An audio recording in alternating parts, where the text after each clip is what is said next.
You hear passive income everywhere online these days, but does it even exist? And what's the truth behind these passive income claims? Well, I run an online 7-figure business, and I want to share with you the reality of what it actually takes to grow an online business and the biggest passive income truth that most people online don't want you to know about. Let's dive in. So let's talk about the internet marketing version of passive income. They say that you need no risk, there is no skill required, and it requires no work.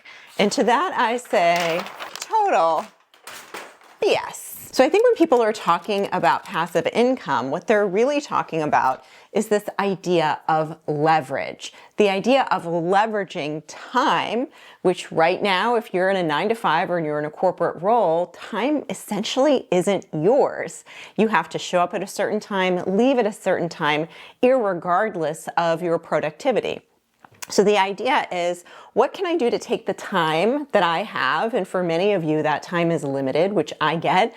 I'm very busy myself. I have 3 kids. I run my own household. I have all sorts of things going on that I volunteer with. And so how do we take that time and turn it into as much money as possible? And there's 4 stages of this progression. The first stage is employee. That might be where you are right now. Or maybe you're a freelancer and your time isn't yours. Maybe you're freelancing for a variety of different businesses or business owners, which is a lot like having a job just with multiple bosses. So you may be in stage 1, which is that somebody else dictates how you spend your time and they provide you with money in exchange for you producing during those particular hours. Then the stage 2 is what I recommend most people move into from stage 1, which is an advisory business. And I'll talk a little bit more about the pros and cons of each stage and why you want to do them in this order in a few minutes. But stage 2 is an advisor business. And so when it comes to an advisory business, this is a lot easier to transition to from stage 1 because you start to become more time leveraged, you start to develop assets, you start to develop entrepreneurial skills around trading outcomes for money instead of time for money, which is a whole nother skill set to develop. Then stage 2, from stage 2, you move to stage 3, which is creator. And at each stage, you're creating more leverage. I call this the leverage triangle. So at stage 3, you're creating more leverage, but you're usually giving up profit margin, and it takes longer and it requires more money to get started in the creator business. And then finally, in stage 4, that's when you're an investor. You're not running the day-to-day of your business at all, and you can make investments in real estate or in the stock market, which is true passive income. Passive income is you are no longer doing daily work in order to generate revenue, which in my experience cannot happen at the creator stage. So let's talk about why. So at stage 1, you are an employee. You are trading time for money. You have a certain set of hours that you need to be showing up for. And there is a salary. Maybe there's a salary range that was created before you even got into your position that you can reach the top of, but no more than that. And so this is where you have the least amount of leverage. There are some people who can create passive income from this position, from stage 1, and it's usually because they have stocks or they've invested in their own stock portfolio from their 9-to-5, which is a legitimate way to create passive income from stage 1. It's just very slow. Then there's stage 2. This is where you go from your 9-to-5 to trading outcomes for income, meaning you are compensated for your advice, for your ability to lead your client down a proven path or a series of steps or a framework like I use. This is where you're going to also start creating assets in your company that give you additional leverage. So for example, let's say that you're consulting on AI like I do. I have a series of AI tools that are proprietary to my own company that I can use again and again with clients, which gives me incredible time leverage. Yes, I need to create them once, but then I can use them again and again with clients, which I have done for years. This is where you can move from a 9-to-5 schedule to a part-time schedule, usually bringing in around the same amount of money. My experience with my students is that you typically cap out at maybe $10,000 to $30,000 a month with an advisory business. I've grown mine to $40,000 a month, but it's most common that my students cap out at about $10,000 to $30,000, which is great because you're typically operating at an 80% profit margin or higher. And that's really nice because at that point, you can move into an investor. You can move right from stage 2 to stage 4 if you'd like, where you're starting to invest and you're developing a real estate portfolio, an investment account for your retirement, or maybe you're starting to develop a stock portfolio, which will give you true passive income. But if you move directly from employee to creator, this is where most people go broke, which is very interesting because it's where most online gurus will tell you that you should move from employee. So the challenge with stage 3 creator is that you have to invest heavily in audience building. You need to make significant investments in systems and setup and operations. And you need to be creating content every single day. Many people think, well, I can just run ads and my creator business will grow.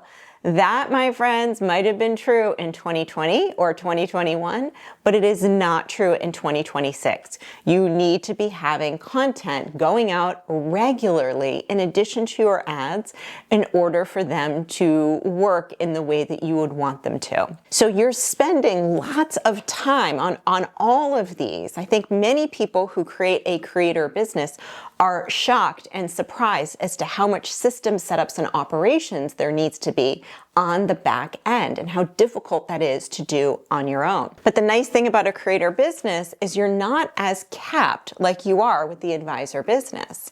So you can get to 100,000 months or larger, which I have grown my business to. You can operate at a 30 to 50% profit margin, which is still a great profit margin, although not as high as the advisor business. What you have to be careful of with a creator business is there is a point of diminishing returns. If you hang out in the online circles long enough, you hear many stories of people who are at 7 figures trying to scale to 8 figures, and their profitability goes down to almost 0. So there is a point, and every business is different. In my experience, this is usually between 1 and 3 million, that the returns no longer provide you with the profitability that you typically see in that 30 to 50% range. There is a point in which you need to be really careful to know when that point of diminishing returns is happening and no longer try to grow the business. Or you can, but you just need to know that you could be giving up all profits for a period of time. And then there's stage 4, which is your investor. Your time only goes into decision making. What stocks are you going to purchase? Which real estate investment are you going to purchase? And it's all about strategic decisions more than it is about outcomes for income or audience building or daily content creation. And the money that you make from those investments is from compounding. That is true passive income.